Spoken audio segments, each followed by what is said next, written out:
Assalamualaikum warahmatullahi wabarakatuh. Allahumma sholli ala Sayyidina Muhammad wa ala ali Sayyidina Muhammad. Pemirsa yang dirahmati Allah, marilah kita simak ceramah dari Kiai Haji Abdullah Gimnastiar dengan tema Ciri Keimanan Seseorang. Sebelumnya marilah kita perbanyak sholawat minimal 1000 kali sehari, agar hidup kita penuh barokah dan mendapatkan syafaat kelak. Jangan lupa berikan dukungan kepada channel kami dengan memberikan super thanks seikhlasnya. Marilah kita doakan semoga Agim sekeluarga dan para penonton YouTube ini diberikan kesehatan dan diberikan kebahagiaan dunia dan akhirat. Amin ya robbal alamin. Bismillahirrahmanirrahim. Assalamualaikum warahmatullahi wabarakatuh. Alhamdulillahi rabbil alamin. Allahumma salli ala Sayyidina Muhammadin wa ala alihi wa ashabihi ajma'in. Ya Allah, berkahi pagi ini bagi kami semuanya ya Rabb. Wahai yang maha mendengar, golongkan kami menjadi orang yang Kau beri nikmat iman yang sempurna. Allahumma inna nas'aluka imanan kamilan wa yaqinan shadiqan wa qalban khashi'an. Allahumma inna nas'aluka ilman nafi'an wa rizqan thayyiban wa amalan mutaqabbalan. Ya Allah, limpahi kami dengan ilmu yang menambah iman kami, ilmu yang menambah amal soleh kami. Cukupi kami hanya dengan rezekimu yang halal, yang berkah, dan terima semua amal-amal kami. Amin ya rabbal alamin. Alhamdulillah, enak kita tinggal minta kepada Allah.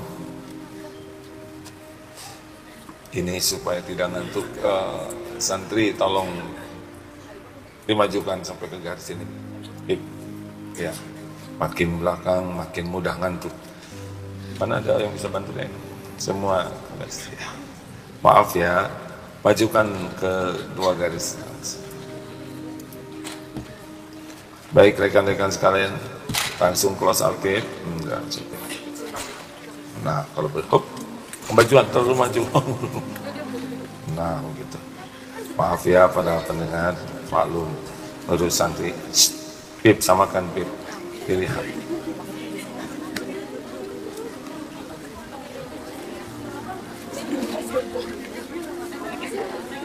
Terima kasih.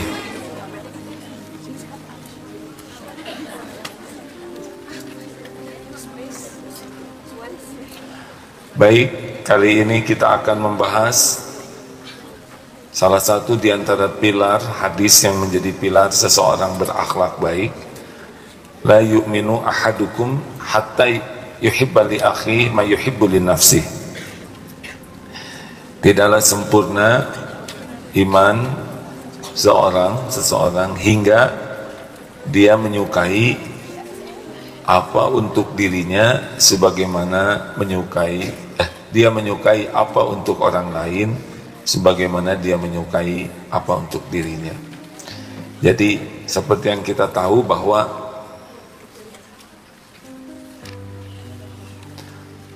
akhlak tergantung iman. Makin kuat iman, makin bagus akhlaknya. Kebahagiaan tergantung iman. Makin kuat imannya, makin bahagia.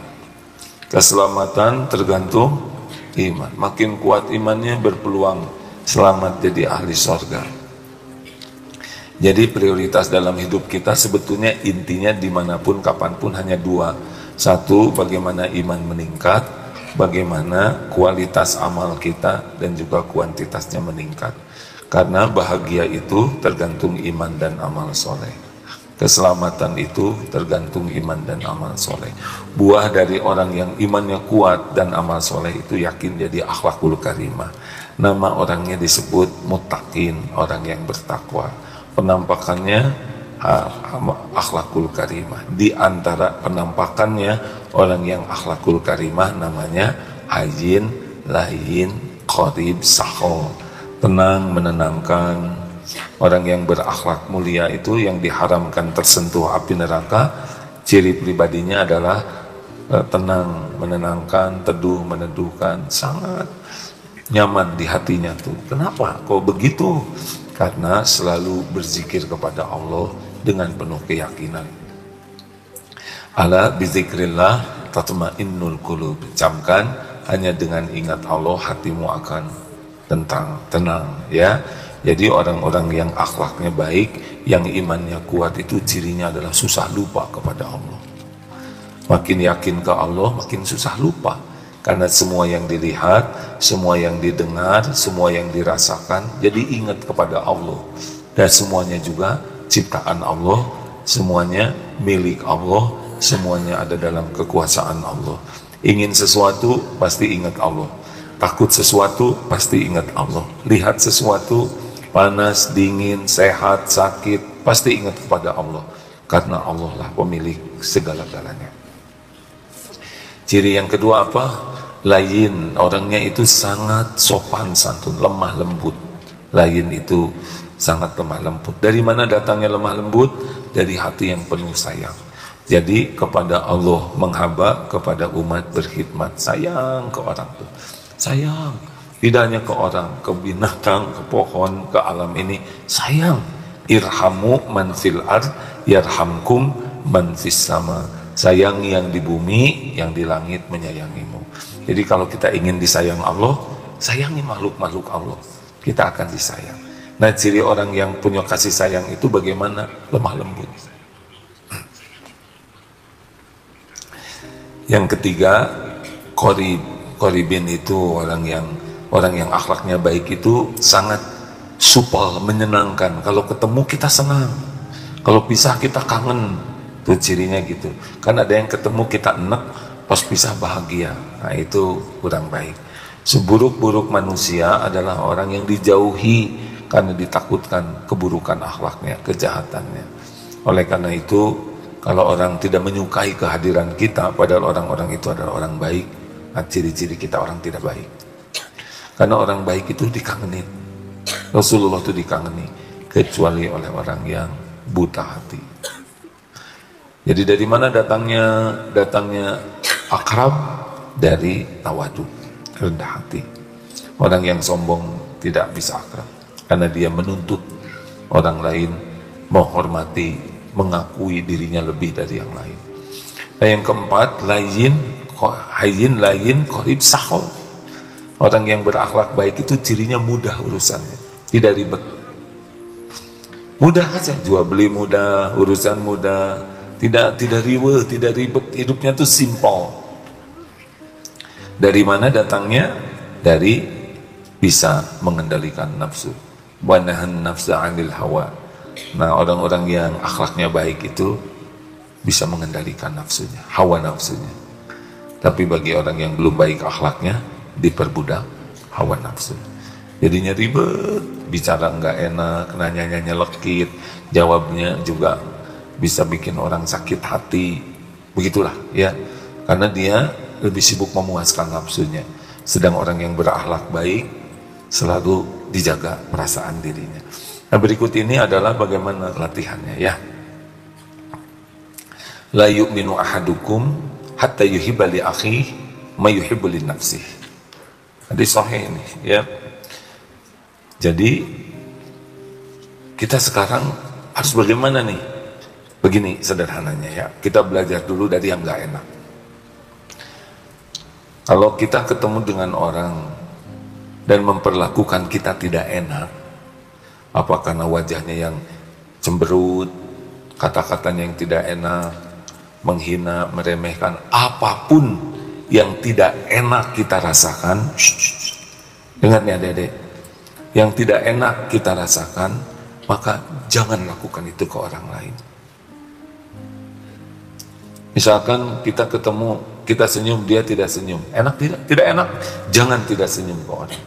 Kita nyapa, Assalamualaikum. Gak enak. Jangan ada orang nyapa yang kita tidak jawab. Jadi sebetulnya ini lebih sederhana.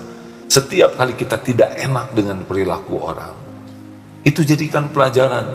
Jangan perlakukan orang lain apa yang tidak ingin orang lain memperlakukan kita. Dimarah-marah suka tidak? Jawab, jangan memarah-marahi orang lain. Dihina suka tidak? Jangan menghina orang lain. Urusan pribadi kita ditanya-tanya, suka tidak? Tidak, jangan nanya urusan-urusan pribadi orang lain. Orang lain ikut campur masalah kita yang kita tidak mengharapkannya, enak tidak? Jangan ikut campur. Jangan ikut campur. Kecuali kita diminta, itu pun harus tahu batas. Aib kita dibuka, suka tidak? Jangan buka aib orang lain.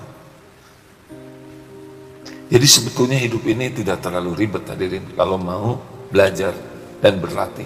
Terus rasa-rasakan, ini orang sombong gini, saya nggak mau kayak gitu. Yang benar kamu, ditunjuk-tunjuk wajah kita, gak enak sekali. Saya nggak mau nunjuk-nunjuk wajah orang. Dibohongi mau tidak? Jangan ngebohongin orang. Jadi catat apa yang kita tidak mau diperlakukan orang, jangan lakukan itu kepada orang lain. Bagus kan begitu? Kita bisa belajar. Setiap hari kita berinteraksi dengan orang. Ada yang enak, ada yang gak enak. Gak usah sebel ke orangnya, karena orang yang berbuat tidak enak juga bermanfaat bagi kita. Jadi guru yang kurang baiknya. Tapi hikmahnya kita tidak berbuat jelek.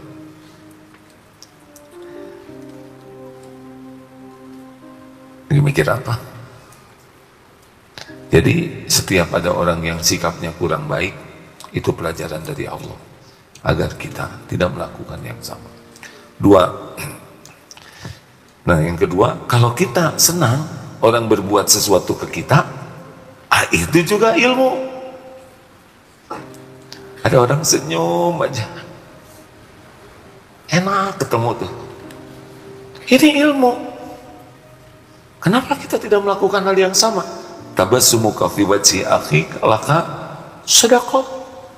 Wajah cerah kepada saudaramu adalah sedekah. Ada juga yang hasum aja. Tahu hasum? Apa hasum? Asem. Ini pelajaran. Ada yang nyapanya tuh sopan.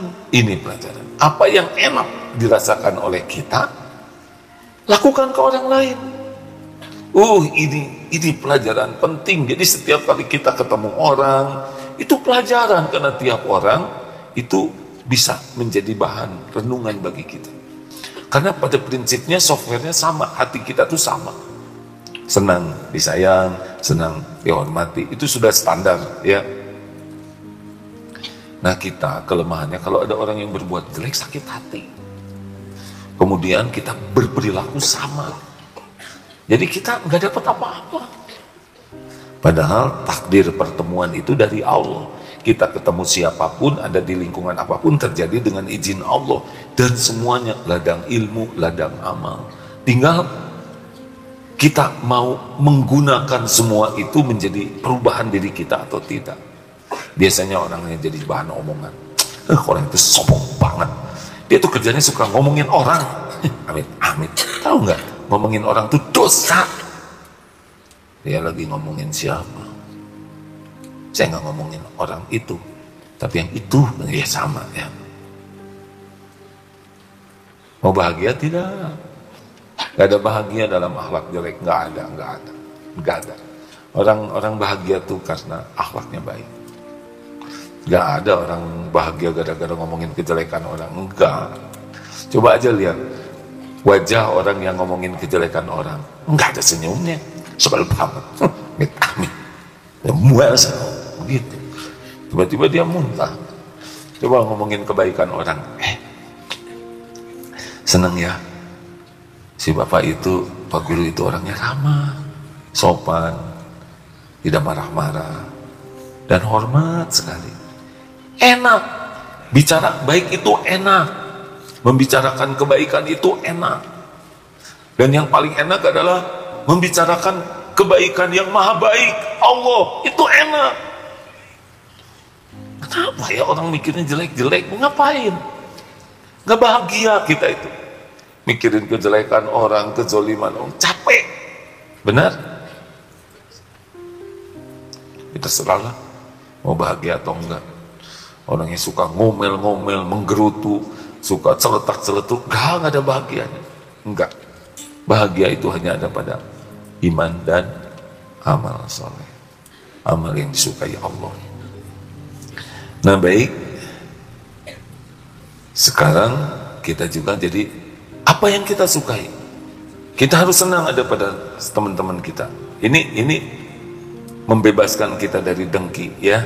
Misal kita makan enak, senang tidak? Nah kita harus senang pas makan enak. Aduh, saya bahagia tuh kalau itu, tapi dia nggak punya uang, saya traktir aja. Saya bahagia nih makan, misalkan makan bakso enak. Berarti kita akan lebih bahagia kalau orang-orang juga makan.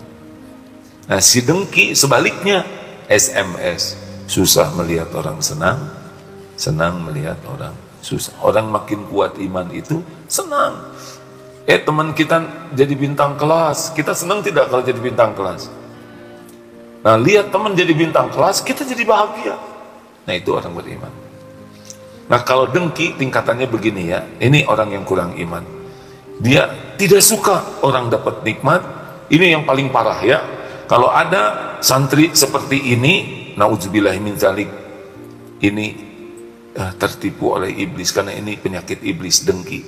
Susah lihat orang senang, senang lihat orang susah. Dia tidak rela. Temenan nilainya bagus, temen bapaknya ada rezekinya, pokoknya orang dapat nikmat dia tidak rela. Dan kalau nikmat itu hilang, dia bahagia. Nah, dengki. Ini dengki namanya. Tahu apa? Pendengki sejati. Pasti ujungnya bacem. Apa bacem? Banyak cemas. Gampang ngering ke situ ya. Bacem, liwe. Tahu liwe? Liwe ruwah. Nah orang-orang yang hatinya tidak baik nggak akan nyaman hidupnya. Terus saya nggak enak. Kalau ini udah nggak enak ya, dengar ini hadirin. Kalau ini udah nggak enak, layout, tata letak raut muka kita nggak enak. Walaupun senyumnya tuh namanya senyum hangser ya. Jadi senyumnya juga nggak enak aja. Kalau bicara kata-katanya pasti nggak enak, nadanya nggak enak juga, gerak-gerik badannya tuh nggak enak. Kenapa? Kalau ini nggak enak, semuanya keluar ke nggak enak. Tapi kalau orang hatinya baik, enak. Bicaranya, nadanya, pemilihan katanya, gerak-geriknya. Ini tidak sesederhana dengar ceramah hadirin. Kalau dengar ceramah ini langsung soleh semua, gimana nasib saya ya? Artinya syariatnya harus perjuangan. Dan jangan nyari sasaran. Ini cocok nih dengan si itu. Diam. Bukan urusan kita adalah ku anfusakum wa ahlikum naro. Jadi kalau misalkan ini udah pada nikah belum sih? Wajah-wajah kurang ini nih ya. Kurang apa? Kurang doa. Nah, adik-adik nanti kalau udah nikah mesti akan melihat kelebihan dan kekurangan. Selalu ujungnya adalah ku anfusakum wa ahlikum naro. Jaga diri. Saya dulu baru keluarkan. Tidak boleh menuntut anak berubah sebelum menuntut diri. Menuntut suami berubah, menuntut istri berubah, itu nggak enak. Tuntut diri berubah, bantu yang lain berubah, baru bisa menjadi baik. Tingkatan kedua dari dengki men atau dengki lady, tidak senang, tidak rela orang lain dapat nikmat, tapi dia jangan celaka lah. Jelas ya? Jadi orang dapat nikmat gak boleh, tapi ya jangan celaka. Biasanya ke saudara nih ya. Jadi kita tidak suka dia nilainya bagus, tapi dia dikeluarin juga jangan. Dia nggak naik kelas juga jangan. Tapi janganlah dia punya nilai bagus, tapi jangan. Ini udah ada dikit kasih sayangnya, tidak mau orang celaka. Nah yang ketiga adalah ya bolehlah dia dapat nikmat, tapi nikmatnya di bawah saya. Ya bolehlah dia masuk ranking, tapi dia ranking 25, karena saya ranking 24, gitu. Mengerti? Bolehlah dia jadi ranking 2, tapi ranking satunya saya. Jadi dia udah rela tuh, nggak sampai orang celaka. Kalau tadi nggak rela dia masuk ranking, tapi dikeluarin juga jangan. Nggak rela dia untungnya besar, tapi bangkrut juga jangan. Tapi kalau yang ini tahapan ini, ya udahlah nggak apa-apa kamu untung, kamu punya karir, tapi tetap harus di bawah saya. Itu masih dengki. Nah yang keempat adalah udah rela sama nih. Misalkan ranking satunya jadi berdua di kelas, ya nggak pedih. Alhamdulillah saya senang ranking. Kamu ranking 1 juga, alhamdulillah kita samaan. Gitu. Ini hafalnya 5 juz. Teman ada yang baru 2 bulan, kita udah 2 tahun 5 juz. Dia baru 2 bulan udah 2 juz. Kita sama-sama 2 juz. Senang tuh. Ini udah mulai wilayah beriman. Udah bagus ini iman. Dan yang paling bagus adalah dapat orang lebih banyak dari Allah dan kita ikut bahagia. Kita ranking 1 sama-sama, tiba-tiba dia kepilih jadi juara umum. Kamu juara umum, aduh alhamdulillah. Sebetulnya kan kita senang kalau kita jadi juara umum. Ternyata teman kita, saudara kita yang jadi, dan kita tuh sama bahagianya. Oh, ini udah ihsan di sini. Ayo ukur dirinya. Kalau yang suka dengki-dengki, udah nggak ada bahagianya. Tidak rela, nanti jeleknya dia berusaha menjatuhkan. Ya, pembunuhan pertama Qabil Habil juga karena dengki, tidak rela orang dapat nikmat. Iblis juga dari makhluk yang asalnya kenal Allah jadi makhluk yang dilaknat Allah, itu karena tidak rela. Allah menciptakan Nabi Adam, lalu dia ujub, ana khairu minhu, saya lebih baik dari dia, saya dibuat dari api, Adam dari tanah, lalu aba wastakbaru, mulai merendahkan orang lain. Ini penting, walaupun kita banyak ilmu, walaupun kita ibadah, walaupun kita baca Quran, kalau kita tidak bermujahadah membersihkan hati, maka habis pahalanya. Adik-adik pernah dengar tidak? Muflis yang bangkrut. Orang yang bangkrut itu yang banyak amalnya. Dia ibadah, dia tahajud, dia saum, dia ngaji, tapi hatinya nggak diurus, jadi dia dengki. Akibatnya ngomongnya, celetak-celetuknya, pikirannya, perilakunya nyakitin orang. Di akhirat ditimbang nih pahalanya ada, tapi dia nyakitin. Di dunia belum selesai karena tidak minta maaf. Sholat ambil, saum ambil, 5:30 udah masuk pamiftah. Alhamdulillah. Wilujeng pamiftah, maaf ini ya, mudah-mudahan beliau diberi usia panjang, penuh kebaikan, sehat-sehat lahir batin, istiqomah, dan penuh manfaat bagi umat. Masya Allah, amin ya rabbal alamin. Di MKFM sekarang ada Pak Profesor Ki Haji Miftah Farid ya. Jadi sampai di mana tadi? Ngomongin iblis.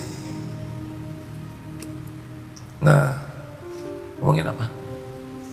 Muflis, iblis. Bukan mukhlis ya.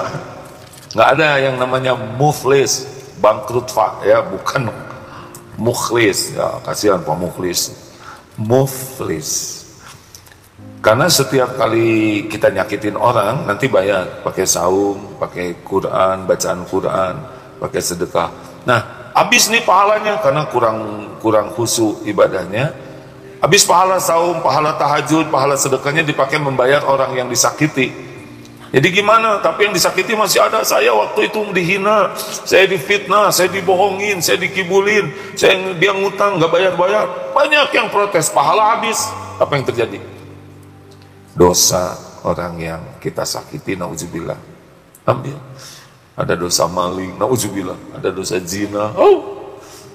Dia akan memikul dosa, bukan pindah-pindahan pahala, tapi ini buah dari perbuatan zalim. Nah, di antara penyebabnya adalah dengki. Makanya akhlak baik itu diawali dengan kita tidak boleh dengki. Kita harus senang lihat orang lain dapat senang. Dakwah ya, kan ada dengki itu selevel. Muadzin dengan muadzin itu bisa dengki tuh. Hadirin sekalian, sekarang akan ada muadzin baru. Allahu Akbar, Allahu Akbar. Kata orang-orang, wih, ini azannya enakan, lebih enak dari yang biasa. Jebret, yang biasa, nggak rela. Besoknya bisa jadi dicabut kabel. Dengki. Astagfirullahaladzim. Imam ke imam lagi dengkinya.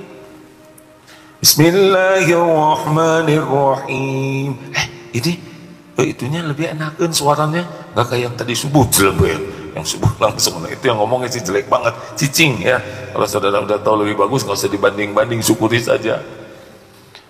Yang biasanya yang pintar sama yang pintar lagi dengkinya, karena yang pintar jarang dengki sama yang bodoh, nggak nyambung. Ojek dengan ojek, beca dengan beca, ya, dokter dengan dokter, dengki. Nanti kalau ada dokter yang lebih ramai pasiennya, ya, itu pada junior loh, tapi yang pasiennya banyak, ya, dulu saya ngajarin, dengki. Orang dengki tuh nggak nyaman aja, lihat orang lain dapat nikmat, dan ada kecenderungan menghina, menjatuhkan, meremehkan. Itulah pelajaran